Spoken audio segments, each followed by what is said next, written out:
आदरणीय मोदी जी का दिवालियापन देखिए। आप सोचिए, जो आदमी 12 साल मुख्यमंत्री रहा और 12 साल से देश का प्रधानमंत्री है, वो इतना खाली है कि वो फिल्म के नाम पे वोट मांग रहा है। वो क्या कह रहे हैं, केरला फाइल्स के नाम पे वोट दे दे बाबा, कश्मीर फाइल्स के नाम पे वोट दे दे बाबा, अरे कुछ नहीं तो धुरंधर 2 के नाम पे ही वोट दे दे बाबा। केरला फाइल्स, कश्मीर फाइल्स, नफरत फैलाओ, हिंदू मुसलमान करो, इसके नाम पे राजनीति कर रहे हो आप। तो मैं तो उनसे कह रहा हूं प्रधानमंत्री जी से कि केरला फाइल्स भी देखो, कश्मीर फाइल्स भी देखो और एप्स्टीन फाइल्स भी देखो, और वो भी दिखाओ सब कि तुम्हारे दोस्तों ने क्या क्या घिनौना काम किया है। दिखाओ, पूरे देश को पता चलेगी तुम्हारे साथ के लोगों की असलियत क्या है। वो नहीं बता रहे कितने सरकारी स्कूल बनाए, कितने अस्पताल बनाए, काला धन कितना लाए, रुपया क्यों मजबूत नहीं हो रहा है, ये नहीं बता रहे हैं। तो आपकी कथनी और करनी में कितना बड़ा अंतर है, आप खुद सोचिए ना। जब जाति देख के, धर्म देख के आप कार्रवाई करेंगे, एक ही घटना में कई अपराधी हैं, लेकिन टारगेट करके अगर आप सिर्फ मुसलमानों का नाम ले रहे हो तो ये क्या है। असल मुद्दों पे राजनीति होगी कब। तो वो दंगे करा के जीत रहे हैं, नफरत फैला के जीत रहे हैं। यूजीसी में दलित, पिछड़े और सवर्णों को लड़ाया इन्होंने, मजे ले रहे थे। आम आदमी पार्टी सांसद संजय सिंह एक यात्रा निकाल रहे हैं, रोजगार दो और सामाजिक न्याय दो। उत्तर प्रदेश में ये यात्रा चल रही है और आगरा से शुरू हुई थी और मथुरा में आज आखिरी दिन है। इस आखिरी दिन पे ही उनसे कुछ सवाल पूछने की कोशिश करूंगा, समझने की कोशिश करूंगा कि वे उत्तर प्रदेश की राजनीति में क्या बदलाव लाने की कोशिश कर रहे हैं और ये यात्रा सामान्य लोगों के लिए क्यों ज़रूरी है। बहुत बहुत स्वागत है सर नेशनल दस्तक पे आपका। नमस्कार, आपके दर्शकों को भी नमस्कार। संजय जी, आप रोजगार की बात कर रहे हैं, सामाजिक न्याय की बात कर रहे हैं, ये यात्रा उत्तर प्रदेश के लिए क्यों ज़रूरी है? देखिए, उत्तर प्रदेश में रोजगार कोई मुद्दा ही नहीं है। यहाँ पर राजनीति जो हो रही है वो 80-20 की हो रही है, जाति धर्म के नाम पे हो रही है, भेदभाव फैलाकर अपना उल्लू सीधा करने के नाम पर हो रही है। तो भारतीय जनता पार्टी की इस नीति को एक्सपोज करने के लिए यह यात्रा हो रही है, क्योंकि रोजगार तो आज बहुत बड़ा मुद्दा है, लेकिन राजनीति के केंद्र में नहीं है। रोजगार तो आज बहुत बड़ा मुद्दा है, लेकिन भारतीय जनता पार्टी के लिए मुद्दा नहीं है।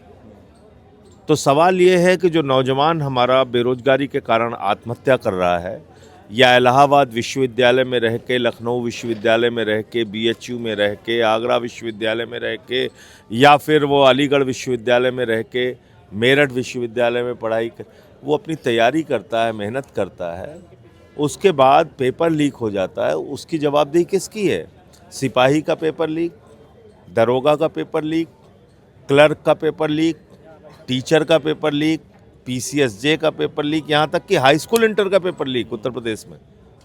और आप छोड़ दीजिए, अगर कोई परीक्षा हो भी जाती है तो पता चलता है उसमें कोर्ट का स्टे आ गया। कोर्ट का स्टे आ गया तो वो बेचारा बेरोजगार लड़का कुछ नौजवानों के साथ चंदा करके हाई कोर्ट का मुकदमा लड़ता है, महंगे वकील करता है, फिर सुप्रीम कोर्ट का मुकदमा लड़ता है, महंगे वकील करता है, तो तबाह हो जाता है, कोई सुनने वाला नहीं है। इसी तरीके से जब हम बेरोजगारी की बात करते हैं तो आज एक बड़ा तबका किसान का है, वो अलग प्रकार की बेरोजगारी झेल रहा है। उसको उसके फसल का दाम नहीं मिलता, वो गन्ना का दाम मांगने जाए तो लाठी, खाद की बोरी मांगने जाए तो लाठी। तो वो लाठी तंत्र से उसको ठीक किया जा रहा है। फिर बड़ा तबका रेडी वालों का है, उनके दुकानों पे बुलडोजर चलाना है। एक बड़ा तबका अनियमित कर्मचारियों का है, जिनको आज तक नियमित नहीं किया गया। आशा बहुएं, आंगनबाड़ी, रोजगार सेवक, शिक्षा अनुदेशक, ये लोग हैं, कोई इनके सुनने वाला नहीं है। तो मतलब मिडिल क्लास और लोअर मिडिल क्लास को आप इस पूरी यात्रा से टारगेट करने की कोशिश कर रहे हैं और उनकी बात करने की कोशिश। मैं ये कोशिश कर रहा हूँ कि भाई असल मुद्दों पे राजनीति होगी कब। 80 साल हो गया देश को आज़ाद हुए, अभी भी हम लोग दुनिया भर के वही राग अलापे जा रहे हैं। बताइए ना आप। अच्छा, जिस वर्ग की आप बात कर रहे हैं उसी वर्ग को बहुत ज़्यादा रेडिकलाइज करने की भी कोशिश की जा रही है एक पार्टी के द्वारा। और जिस मथुरा में आप बैठे हैं उस मथुरा में अलग अलग तरीके के नारे भी चलते हैं। कृष्ण जन्मभूमि अभी आप जाने वाले हैं, उसी के पास एक और जगह है जिसको तोड़ के दोबारा मंदिर बनाने की बातें की जाती हैं। कहते हैं कि अयोध्या झांकी है, काशी मथुरा बाकी है। उस रेडिकलाइजेशन से कैसे बचेंगे? लोगों को बचाना पड़ेगा। आप अपने भविष्य के बारे में खुद फैसला कीजिए, क्योंकि ये डेमोक्रेसी है। आप गलत फैसला लेते हैं, गलत नेता चुन के पहुंच जाता है। आप सही फैसला लेते हैं, सही सरकार बनती है। 10 साल दिल्ली में एक सरकार चली केजरीवाल जी के नेतृत्व में, जिसने शिक्षा पे, स्वास्थ्य पे, बिजली पे, पानी पे, माताओं बहनों के लिए फ्री बस की यात्रा पे, इस पे काम किया। 1 साल में एक सरकार बीजेपी की बनी, उसने दिल्ली का कबाड़ा कर दिया। आप जाके देख लीजिए हालत क्या है। तो इसलिए अच्छे लोगों का चयन लोगों को ही करना पड़ेगा, क्योंकि ये लोकतंत्र है। बीजेपी क्या कहती है? कहती है ठीक है, तुम कहते रहो, हम तो जीत रहे हैं चुनाव। लेकिन तो वो एक दंगे करा के जीत रहे हैं, नफरत फैला के जीत रहे हैं, झगड़ा करा के जीत रहे हैं, जैसे भी जीत रहे हैं। तो वो कहते हैं हम जीत रहे हैं भाई, डेमोक्रेसी है, हम जीत रहे हैं। लेकिन तो लोगों को ही इसका समाधान करना पड़ेगा। हम प्रयास कर रहे हैं लोगों को जगाने का। हम कह रहे हैं भाई स्कूल पे भी बात करो, अस्पताल पे भी बात करो। धर्म आपकी व्यक्तिगत आस्था का विषय है। आप मंदिर जाओ, मस्जिद जाओ, चर्च जाओ, गुरुद्वारे जाओ, अपना पूजा अर्चना करो, कोई रोक नहीं रहा आपको। जैसे कि आपने शुरुआत में मेंशन किया कि 80-20 वाले लोगों को बांटने की कोशिश कर रहे हैं, लेकिन वो तो ये भी कहते हैं कि हम एक हैं तो सेफ हैं, बटेंगे कटेंगे। तो वो अभी पूरे UGC हिंदू में समाज क्या- को एक करने की बात करते तो हैं। यूजीसी में क्या किया? यूजीसी में दलित, पिछड़े और सवर्णों को लड़ाया इन्होंने। मजे ले रहे थे, झगड़े कराए पूरे देश में। जबकि उसका एक छोटा सा समाधान था। आप हर विश्वविद्यालय में 2 तरह की कमेटी बनाते। एक जो जातीय आधार पर भेदभाव को देखती, ठीक है। दूसरी जो किसी भी प्रकार के भेदभाव को देखती। किसी को कोई तकलीफ नहीं थी, लेकिन आपने झगड़ा कराने के लिए ये पूरा नीति बनाई आपने। लेकिन उसमें फायर में तो मोदी जी आ गए ना, कि उनकी जाति बताने लग गए लोग कि तेली हैं, फलाने हैं। नहीं तो उन सब चीज़ों का ये लाभ लेने की कोशिश करते हैं ना, पॉइंट्स कि देखो साहब हम तो बहुत पिछड़े हैं, हम तो शोषित हैं, हम वंचित हैं, जबकि वो है नहीं। वो उसके नाम पे सिर्फ राजनीति कर रहे हैं। 100 साल का आरएसएस का इतिहास है। एक भी दलित और पिछड़ा, आदिवासी आज तक, या ना तो महिला आज तक आरएसएस की प्रमुख क्यों नहीं बनी? अब बताइए। वो तो कहते तो हैं कि हमने सनातन की बात राष्ट्रपति बना करते दिया। हो, सनातन की बात करते हो आप, तो आपने क्या इस देश का दलित समाज के लोग, क्या वो सनातनी नहीं है? क्या आदिवासी सनातनी नहीं मानते आप? क्या पिछड़ों को सनातनी नहीं मानते आप? आपने कहा कि राष्ट्रपति बना दिया। किसको बनाया? महामहिम श्री रामनाथ कोविंद जी। जब मंदिर का शिलान्यास हुआ, कहाँ थे रामनाथ कोविंद जी? बताइए मुझे आप। कहीं थे? वो तो देश के राष्ट्रपति थे ना। भागवत जी थे वहाँ पे। भागवत जी मणिपुर के राज्यपाल हैं कि मेघालय अरुणाचल के राज्यपाल हैं? किस प्रोटोकॉल के तहत वो गए थे वहाँ पे? प्रधानमंत्री गए थे, उनके साथ भागवत जी गए थे। योगी जी गए थे, उनके साथ आनंदीबेन पटेल जी गई थी, वो राज्यपाल थी। तो जब प्रधानमंत्री गए तो राष्ट्रपति क्यों नहीं गए शिलान्यास में? इसका मतलब कि वो दलित समाज से हैं। ये उनको बताना है कि भले ही हम आपको राष्ट्रपति बना सकते हैं, लेकिन मंदिर के शिलान्यास में आपको नहीं बुलाएंगे। फिर आ जाइए, मंदिर का उद्घाटन हुआ। मंदिर का उद्घाटन हुआ, उस वक्त राष्ट्रपति कौन है देश की? महामहिम राष्ट्रपति श्रीमती द्रौपदी मुर्मू जी। वो किस समाज से आती हैं? आदिवासी समाज से आती हैं। फिर बात वही आ जाती है। योगी जी गए, आनंदीबेन पटेल जी गईं, प्रधानमंत्री गए, राष्ट्रपति नहीं गईं, क्योंकि उनको भी यही बताना है कि भले ही आपको राष्ट्रपति बना सकते हैं, लेकिन आपसे प्रभु श्री राम के मंदिर का उद्घाटन नहीं करा सकते। क्लियर हो गई? तो मतलब ये तमाम चीजें, और तमाम भागवत जी तस्वीरें गाएंगे हर जगह। और फिर वो सनातनी भी हैं। वो कहते हैं हमने आंदोलन लड़ा इसलिए हम जाते हैं। भाई आपको कोर्ट के फैसले के बाद, सुप्रीम कोर्ट के फैसले के बाद, जिसको सभी ने माना, हिंदू ने भी, मुसलमान ने, प्रभु श्री राम के मंदिर का निर्माण हुआ। सर, इस इंटरव्यू में एक आप वहाँ पे क्रेडिट लेने के चक्कर में हर 15 दिन पे पहुँच के नौटंकी कर रहे हो, और आप गेट कीपर बन गए हो वहाँ के। कौन जाता है, कौन नहीं जाता है, आप गए कि नहीं गए, वो गए कि नहीं गए। हर पार्टी से सवाल पूछा जाता है। आपकी पार्टी से सवाल पूछा गया, आप कितनी बार गए, आप कितनी बार अरे नहीं गए? हमारे यहाँ तो अरविंद केजरीवाल जी भी गए, भगवंत मान जी भी गए, मैं भी गया। लेकिन इनकी तरह डंका पीट के थोड़ी आस्था का विषय है जहां तो मन मतलब होगा जाएगा। आप आस्था की आइडेंटिटी को पॉलिटिक्स से जोड़ के नहीं देखते हैं। देखिए, उसका राजनीतिक इस्तेमाल करके आप लोगों को गुमराह करके उसका फायदा लेने की कोशिश मत कीजिए। धर्म को धर्म की तरह मानिए, लेकिन धर्म को तो आप धर्म की तरह मानते ही नहीं हैं। आप चर्च में जाके हनुमान चालीसा पढ़ रहे हैं, आपके समर्थक लोग। तो ये बजरंग बली जी ने कहा है कि जाके चर्च के सामने हनुमान चालीसा पढ़ो। भाई, हनुमान चालीसा पढ़ने की जगह क्या है? बजरंग हनुमान बली मंदिर जी में का पढ़िए। मंदिर। रामचरितमानस का पाठ करने की जगह क्या है? प्रभु श्री राम का मंदिर। आप वहां जाते नहीं, आप उन्माद फैलाने के लिए कभी चर्च जा रहे हो, कभी मस्जिद जा रहे हो। कानून व्यवस्था के बारे में बात करना चाहता हूँ। उत्तर प्रदेश में जहाँ हम देखते हैं कि 2 दिन में करीब 10 से ज़्यादा मर्डर हो जाते हैं, न चोरी डकैती, रोज़ाना हम खबरें सुनते हैं।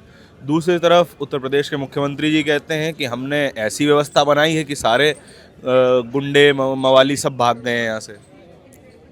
उसमें भी दिक्कत तो यही है ना भाई। जब हम सामाजिक न्याय की बात कर रहे हैं तो हम ये आपको बताना चाहते हैं कि 69,000 शिक्षकों की भर्ती में आरक्षण का घोटाला किया, पिछड़े वर्ग के लोगों का हक मारा गया। हाँ। मैंने वो बात पार्लियामेंट में उठाई। हाँ। फिर हाई कोर्ट से वही निर्णय आया जो सवाल मैंने खड़ा किया था, और बाद में आज तक उनको नियुक्ति पत्र नहीं मिला।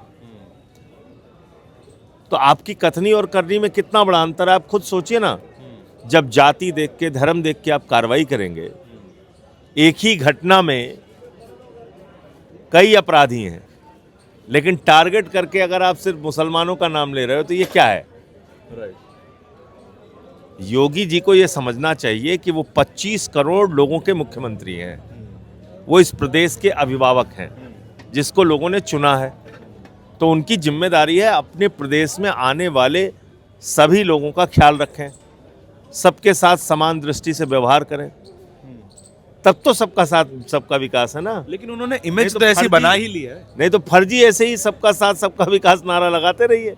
क्या आपको लगता है कि इमेज ब्रेक करना बहुत बड़ा टास्क है आपके लिए, कि उनका जो इमेज बना है कि ये देखिए ब्रेक हो रही है। हाँ। आप देखिए ना, आप देखिए एक दुनिया की सबसे बड़ी पार्टी कहने वाली भारतीय जनता पार्टी के नेता और देश के प्रधानमंत्री आदरणीय मोदी जी का दिवालियापन देखिए कि वो चुनावों में अपने कार्यक्रमों और अपने कार्यों के नाम पर वोट नहीं मांग रहे।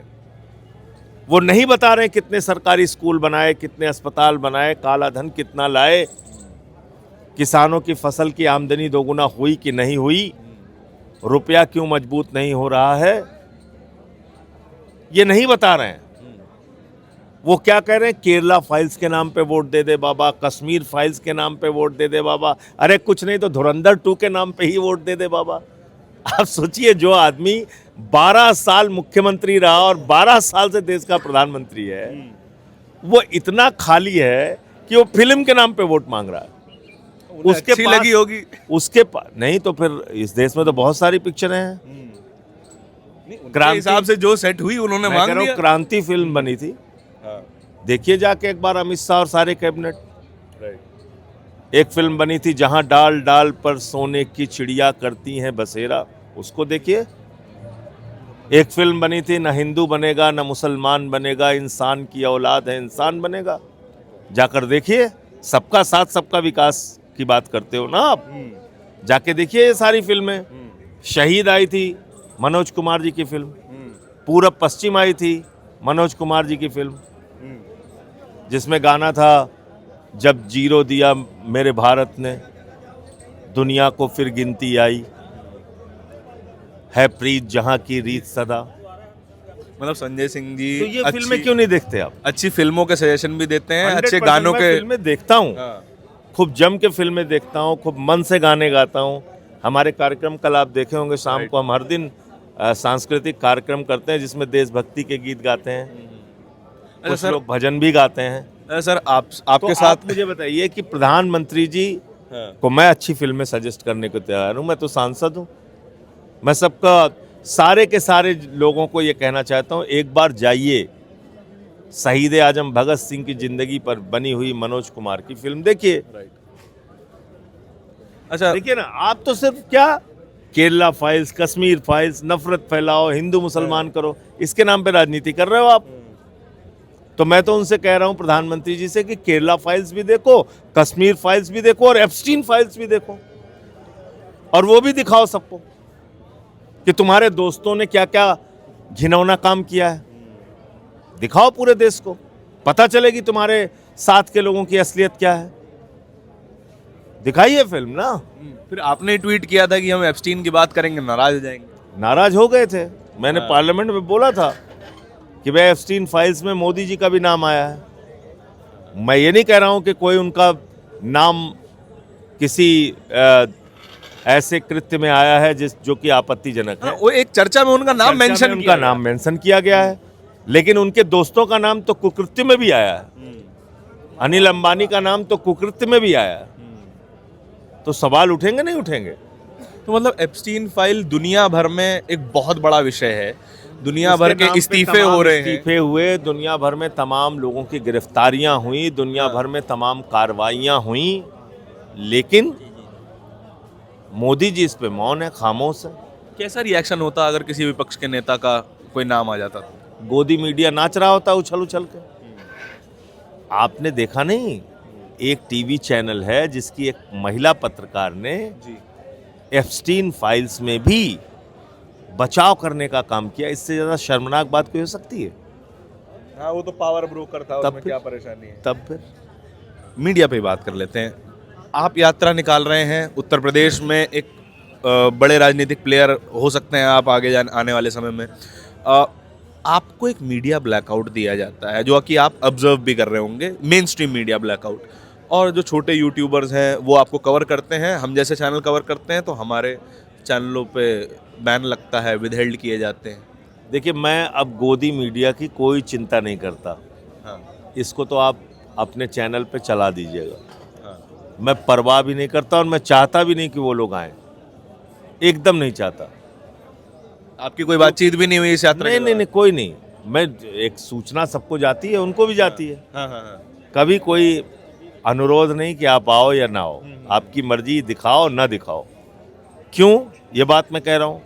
क्योंकि हमारे जो सोशल मीडिया का माध्यम है उसमें मैं कोई बात बोलता हूँ, वह अपने आप उनसे कई गुना ज़्यादा लोगों तक पहुँच जाती है। हमारे फेसबुक से, ट्विटर से, यूट्यूब से। तो इसलिए उनकी कोई अब आवश्यकता दूर दूर तक नहीं है। उनको मेरी शुभकामनाएं हैं, गोदी का काम करते रहें। क्योंकि एक तरीके का बड़ा नैरेटिव चलाने की कोशिश है। यूट्यूब चैनल्स जो बंद करने का उन्होंने वो एक कवायद जो शुरू की है, उसके लिए मैंने पार्लियामेंट में भी आवाज़ उठाई। आपके यहाँ भी उन्होंने डंडा चलाने का प्रयास किया, नेशनल दस्तक में भी। जी। तो ऐसे तमाम लोगों की आवाज़ मैंने सदन में उठाने का प्रयास किया है और आगे भी उठाऊंगा। सर, आखिरी सवाल। आम आदमी पार्टी के जितने भी बड़े नेताओं से बात करते हैं तो एक विषय के बारे में बात करने का मन करता है सभी का, और जब दर्शक अगर मैं ये सवाल नहीं पूछूंगा तो बहुत गाली देंगे। राघव चड्ढा जी का फिलहाल पार्टी में स्टेटस क्या है? क्योंकि लोग तो कह रहे हैं वो नई पार्टी बनाने जा रहे हैं, वो बीजेपी में शामिल होने जा रहे हैं, और आपसे उनका मोह भंग कैसे हो गया? देखिए, ऐसा है कि इसका जवाब तो राघव चड्ढा जी से आप लीजिए कि उनका मोह भंग कैसे हो गया। दूसरी बात, मैंने अपना एक सिद्धांत बनाया है कि मैं कोई भी साथी जो पार्टी से नाराज हैं, अलग होना चाहते हैं, इन लोगों के बारे में कोई टिप्पणी नहीं करता। एक आधिकारिक बयान आम आदमी पार्टी का आ गया, बस उतना पर्याप्त है। अब रोज रोज मैं राघव चड्ढा के बारे में बात करता फिरूं, इसकी कोई ज़रूरत मुझे महसूस हम नहीं आपके भाषण हमेशा सुनते हैं और दुनिया भी सुनती है। आपने जो तमाम ज़रूरी विषय हैं उस पर बात की, चुनाव आयोग पे बात की, तमाम सोशल मीडिया पे बात की, हर तरीके की चीज़ें पे बात कर रहे हैं आप। राघव जी जब बात करते हैं, दोनों ही सेम पार्टी से आते हैं, जाहिर सी बात है कि विप आता होगा कि इस विषय पे बात करनी है, नहीं करनी है, या फिर इस विषय पे वोट देना है, नहीं देना है। क्या राघव जी विप भी मानने से इनकार कर चुके थे? नहीं, विप तो सबको मानना पड़ता है। विप कौन नहीं मानेगा? विप अगर कोई नहीं मानेगा तो उसकी सदस्यता चली जाएगी। तो अभी तक तो ऐसा कोई इंसिडेंट हुआ नहीं कि कोई विप ना माने। विप तो टीएमसी ने जब महाभियोग लाने की कोशिश की ज्ञानेश कुमार जी के खिलाफ, तब क्या उन्होंने सिग्नेचर किए थे? नहीं, उसमें सिग्नेचर नहीं किया था, तो बता चुका हूँ। आप उन्हीं चीज़ को दोहराना चाहते हैं, ये तो बता चुका हूँ मैं। चलिए, ये बहुत बहुत शुक्रिया सर। ये तमाम सवाल थे जो शायद लोगों के मन में चल रहे होंगे, मैंने पूछने की कोशिश की है। कुछ सवाल रह गए हो तो कमेंट सेक्शन में बताइएगा ज़रूर। आपको आगे की यात्रा के लिए, आज की यात्रा के लिए बहुत बहुत शुभकामनाएं। और इस पूरी बातचीत के बारे में आप क्या विचार है कमेंट सेक्शन में बताइएगा ज़रूर। कैमरे के पीछे मेरे साथी तौहीद के साथ मैं धारण, बहुत बहुत शुक्रिया। नेशनल दस्तक की आपसे गुजारिश है कि अगर इसको बचाना चाहते हैं तो नेशनल दस्तक को सब्सक्राइब करने के लिए रेड कलर के सब्सक्राइब बटन को दबाएं, फिर बेल आइकन की घंटी दबाएं। नेशनल दस्तक को बचाने के लिए बहुत जरूरी है कि हर खबर को शेयर करें, लाइक करें, कमेंट जरूर करें।